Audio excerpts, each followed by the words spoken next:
Corporate governance, corporate social responsibility, corporate good governance के जीते जागती तस्वीर थे रतन टाटा।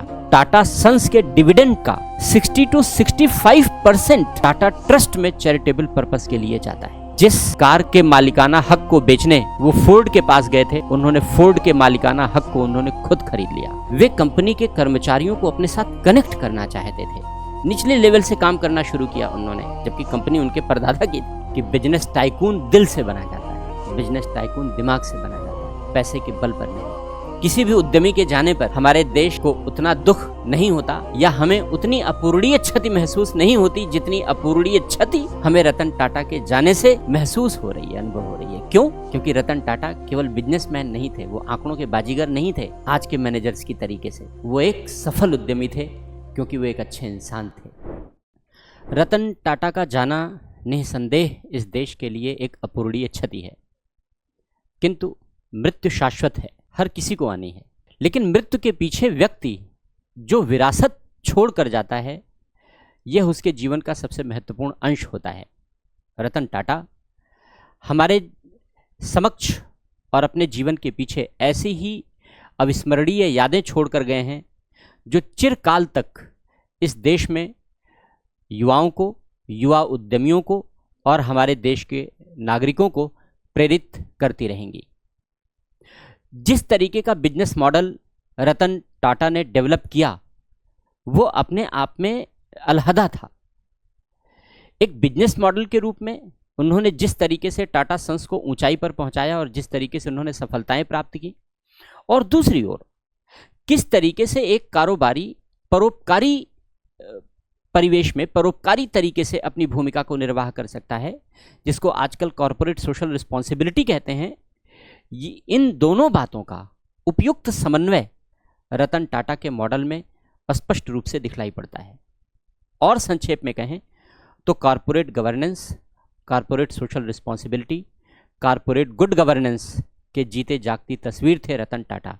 2013 में हमारे देश में कंपनी कानून नया बना 1956 के कानून को ख़त्म करके, और उस कानून में कॉर्पोरेट सोशल रिस्पॉन्सिबिलिटी को इंट्रोड्यूस किया गया कि कॉर्पोरेट सेक्टर को सोशल रिस्पॉन्सिबिलिटी के क्षेत्र में, एजुकेशन, हेल्थ, इन सब के क्षेत्र में इन्वेस्ट करना चाहिए, अपनी भूमिका निभानी चाहिए, अपना कुछ हिस्सा निवेश करना चाहिए। लेकिन जो टाटा एंड सन्स है यानी रतन टाटा का मॉडल है, वो इस कानून से बहुत पहले से इस देश में चैरिटेबल वर्क करता आ रहा है। टाटा ट्रस्ट देश का ओल्डेस्ट चैरिटेबल ट्रस्ट में से एक है, और टाटा सन्स के डिविडेंड का 60 to 65% टाटा ट्रस्ट में चैरिटेबल पर्पस के लिए जाता है। बहुत बड़ी बात है ये। जब कोविड का दौर था तो कोविड से निपटने के लिए 500 करोड़ रुपए का दान टाटा ट्रस्ट की ओर से सरकार को किया गया था, जिससे सरकार कोविड से निपटने के लिए योजनाओं को कार्यान्वित कर सके। इस तरीके से चैरिटेबल पर्पस के लिए टाटा सन्स लंबे समय से जाना जाता रहा है, और यह रतन टाटा के विज़न की देन है। जिस तरीके से उन्होंने अपने मॉडल को एक सक्सेस मॉडल के रूप में बनाया, उसकी बहुत सारी कहानियां आप सब जानते हैं। एक छोटी सी कहानी मैं भी आपके साथ शेयर करता हूं। कहा जाता है कि जब रतन टाटा ने अपनी पहली कार लॉन्च की तो वो बहुत ज़्यादा सक्सेस नहीं हो पाई, तो वो फोर्ड के पास गए, अमेरिकन कंपनी फोर्ड के पास गए कि भाई आप मेरी इस कार को ले लो, परचेस कर लो, आप इस मेरे बिजनेस को टेक ओवर कर लो। तो जो बिल फोर्ड थे उन्होंने बड़ा हास्यास्पद सा कमेंट किया कि भाई जब तुम्हें अनुभव नहीं था, जब काबिलियत नहीं थी, तो तुमने इस बिजनेस को क्यों चलाया। रतन टाटा ने मन बनाया कि अब उनको ये बिजनेस नहीं देंगे, वो चले आए, और उन्होंने अपनी काबिलियत के बल पर टाटा सन्स को, टाटा मोटर्स को इतनी ऊंचाइयां दी कि आगे चलकर उन्होंने फोर्ड के जगुआर और लैंड रोवर जैसे मॉडल को खुद टेक ओवर कर लिया। जिस कार के मालिकाना हक को बेचने वो फोर्ड के पास गए थे, उन्होंने फोर्ड के मालिकाना हक को उन्होंने खुद खरीद लिया। ये था रतन टाटा का बिजनेस मॉडल। क्यों? क्योंकि वो कहते थे कि अगर तेज चलना है तब तो अकेले चलो, लेकिन अगर लंबी दूरी तय करनी है तो सबको साथ लेकर के चलो। ये जो पार्टिसिपेटिव मैनेजमेंट का कॉन्सेप्ट है, आज की दुनिया में इसको पार्टिसिपेटिव मैनेजमेंट कहते हैं, सहभागी प्रबंध कहते हैं। हमारा कॉन्स्टिट्यूशन का आर्टिकल 43A भी पार्टिसिपेटिव मैनेजमेंट का वर्णन करता है, बस करता है, दिखता कहीं नहीं है। हमारी देश की कारपोरेट कंपनियों में ज़्यादातर पार्टिसिपेटिव मैनेजमेंट नहीं पाया जाता। क्यों? क्योंकि जो कंपनियों में ऊंचे पदों पर बैठे प्रबंधक हैं, उनकी नाक बड़ी ऊंची होती है। वो अपने कर्मचारियों को साथ लेकर नहीं चलना चाहते, वो उन पर निर्णय थोपना चाहते हैं। उन्हें लगता है कि अहम ब्रह्मास्मि, मैंने फला जगह से IIM की डिग्री ली है, मैंने फला जगह से MBA की डिग्री ली है, IIM से ली है, XYZ इंस्टीट्यूट से ली है, जिन्होंने हमें क्वांटिटेटिव एप्टीट्यूड सिखाया है कि डेटा के साथ खेलो। अरे लाइफ डेटा के साथ नहीं खेली जाती, लाइफ क्वालिटी के साथ खेली जाती है। क्वालिटेटिव लाइफ होती है, क्वांटिटेटिव लाइफ नहीं होती। आज की मैनेजमेंट की डिग्री क्वांटिटेटिव लाइफ जीना सिखाती है, और ये जो नए नए मैनेजर्स हैं ये क्वांटिटेटिव लाइफ को फोकस करते हैं, क्वालिटेटिव लाइफ पार्ट में मिसिंग है। 30-35 साल के बच्चे, कोई शुगर की दवा खा रहा है, कोई कोई BP की दवा खा रहा है, कोई हाई ब्लड प्रेशर की दवा खा रहा है, कोई हार्ट की दवा खा रहा है। क्या मतलब है भाई?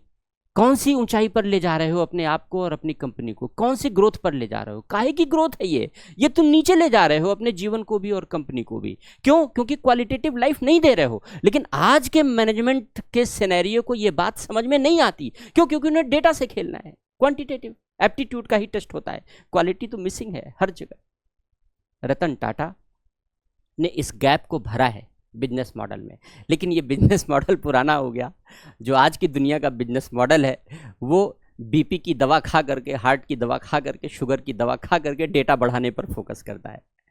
क्वालिटी मिसिंग पार्ट है। इतना प्रेशराइज किया जाएगा ऊपर के मैनेजमेंट से कर्मचारियों को, लोअर लेवल के मैनेजमेंट को साथ लेकर नहीं चला जाएगा तो वो एक कनेक्ट नहीं होता। कंपनी में काम करने वाला कर्मचारी अपने को कर्मचारी ही समझता है, वो अपने को उस कंपनी का सदस्य समझता ही नहीं है, जीवन भर नहीं समझ पाता। क्यों? क्योंकि कनेक्टिविटी का पार्ट मिसिंग है, ऊपर से मिसिंग है। और ज़्यादातर 99% इस देश के कारपोरेट सेक्टर का यही हाल है।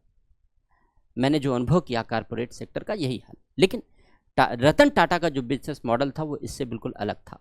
वे कंपनी के कर्मचारियों को अपने साथ कनेक्ट करना चाहते थे। निचले लेवल से काम करना शुरू किया उन्होंने, जबकि कंपनी उनके परदादा की थी, लेकिन उन्होंने ट्रेनी के लेवल से काम करना शुरू किया और धीरे धीरे काम सीखते सीखते वो ऊपर पहुंचे और हर किसी को साथ लेकर के चलने की आदत। हमने बताया ना, उनका स्टेटमेंट बड़ा फेमस कोट है कि तेज चलना है तो अकेले चल लो, लेकिन अगर लंबी दूरी तय करनी है तो सबको साथ लेकर के चलना होगा। इतना ही नहीं, वो ये भी कहते थे कि भाई आदमी नॉर्मली जोखिम लेने से डरता है। क्यों? क्योंकि उसे ये लगता है कि कोई डिसीजन उसने लिया और डिसीजन सही साबित नहीं हुआ तो वो कहते थे कि अगर आपको उद्यमी बनना है, एंटरप्रेन्योर बनना है, तो एंटरप्रेन्योर बनने में डिसीजन लेने से मत डरो, डिसीजन लो और कोशिश करो कि यह साबित कर सको कि तुम्हारा निर्णय सही है। तुम इस बात पर डिस्कशन होने ही मत दो कि तुमने निर्णय गलत लिया या सही लिया। तुम डिस्कशन को इस दिशा में ले जाओ कि तुमने जो निर्णय लिया वो सही साबित हो सकता है। तुम ये सोचो, तुम इसके लिए प्रयत्न करो, तुम इसके लिए प्रयास करो। और अगर आपको उद्यमी बनना है, एंटरप्रेन्योर बनना है, तो जोखिम उठाना तो सीखना होगा। अगर जोखिम नहीं है तो सफलता भी नहीं है। नो रिस्क नो गेन वाली बात है। तो तरह तरह के उनके जो बिजनेस मॉडल हैं या उनकी जो बातें हैं, उनके जो कथन हैं, वो हमारे युवाओं को, हमारे युवा उद्यमियों को, और इतना ही नहीं हमारी जो पीढ़ी है उस पीढ़ी को ये प्रेरणा देते हैं कि किस तरीके से हमें अपने बिजनेस मॉडल को सफल भी बनाना है और हमें अपने जीवन को भी सफल बनाना है। क्योंकि हमारा बिजनेस मॉडल सफल तब नहीं माना जाएगा जब हमने केवल उसे क्वांटिटी के आधार पर ऊंचाइयां दे दी कि भाई इतने 1000 करोड़ रुपए का टर्नओवर।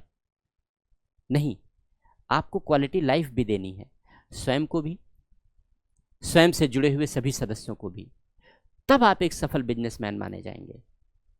केवल लेकिन अब चूंकि दुनिया भौतिकवादी दुनिया है, अर्थवादी दुनिया है, बाजार आधारित दुनिया है, उदारीकरण का मॉडल है, तो इस बाजारवाद में जो क्वालिटी ऑफ लाइफ का कॉन्सेप्ट है वो एक मिसिंग पार्ट है। अब वो फैशन होता जा रहा है।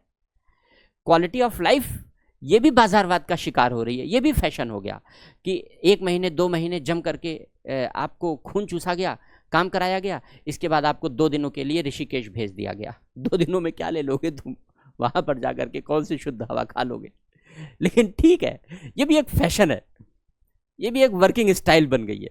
तो ये जो वर्किंग स्टाइल है, ये जो फैशनेबल चीज़ें हैं, रतन टाटा के जीवन से बहुत कुछ सीखने वाली चीज़ें हैं।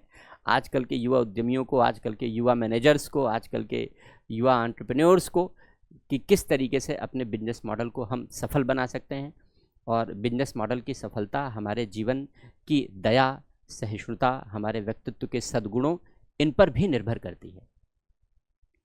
कॉर्पोरेट सोशल रिस्पॉन्सिबिलिटी की जो अवधारणा टाटा ट्रस्ट ने वर्षों से अपना रखी थी, हमारे देश में उसे कानूनी रूप 2013 में प्रदान किया गया।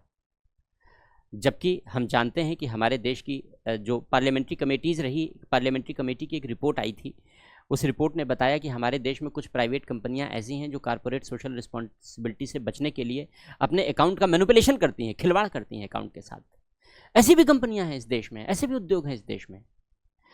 टाटा, रतन टाटा ऐसे लोगों के लिए नज़ीर हैं, ऐसे लोगों के लिए एग्जाम्पल है कि बिजनेस टाइकून दिल से बना जाता है, बिजनेस टाइकून दिमाग से बना जाता है, पैसे के बल पर नहीं।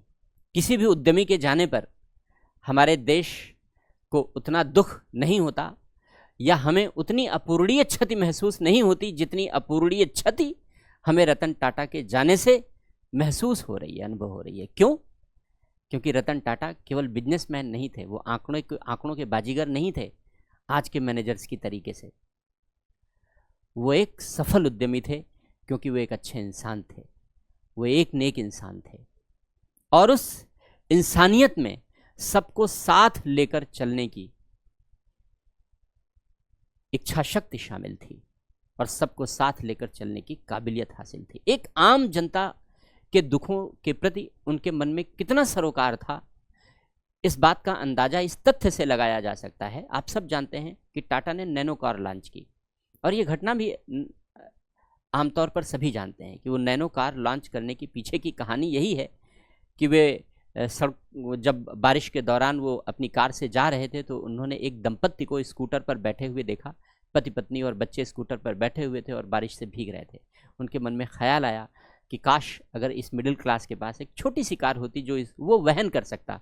जितने पैसे में वो स्कूटर और बाइक खरीदता है, बस उसमें से कुछ पैसा लगा करके वो एक छोटी सी कार खरीद लेता तो वो इस प्रकार की समस्याओं से बच जाता। हालांकि उनका यह मॉडल, बिजनेस मॉडल सफल नहीं हुआ, लेकिन उनका यह कॉन्सेप्ट आज भी हमारे हृदयों में सजोया हुआ है और यह दर्शाता है कि वह समाज के हित के प्रति कितने चिंतनशील थे और वो कितने महान थे। उनका चिंतन कितना महान था कि वे समाज और राष्ट्र का हित चाहते थे। उम्मीद है कि हम और हमारी आगे आने वाली पीढ़ी रतन टाटा के इस जीवन से शिक्षा ग्रहण करेगी, क्योंकि हमारे देश की जो महान विभूतियां हैं, उनके जो कर्म हैं वो हमारे लिए अनुकरणीय होते हैं। उनकी अच्छाइयों और गलतियों से हम शिक्षा ग्रहण करते हैं, जिससे कि हम अपने जीवन को सफल बना सकें, उनके पथ का अनुसरण कर सकें। महाजनों सयेन पथः गंथा, जिस रास्ते पर बड़े लोग चलते हैं, यानी महान विभूतियां चलती हैं, उन रास्तों का अनुसरण हमें करना चाहिए। तो रतन टाटा अपने पीछे ऐसे ही अविस्मरणीय विरासत छोड़ कर गए हैं जो आगे आने वाली पीढ़ियों के लिए समय समय पर प्रेरणा देती रहेगी। और एक ह्यूमैनिटेरियन ग्राउंड पर कैसे कंपनी का मैनेजमेंट संभाला जा सकता है, कारोबार किया जा सकता है, तानाशाही तरीके से नहीं, आंकड़ों के बाजीगर के रूप में नहीं, बल्कि ह्यूमैनिटेरियन ग्राउंड पे मानवता के आधार पर, संवेदनशीलता के आधार पर, दया सहिष्णुता के भावों को हृदय में सजोए रखते हुए किस तरीके से प्रबंधन किया जा सकता है, ये उसकी एक अमिट छाप थे, ये उसकी एक अमिट मिसाल थे।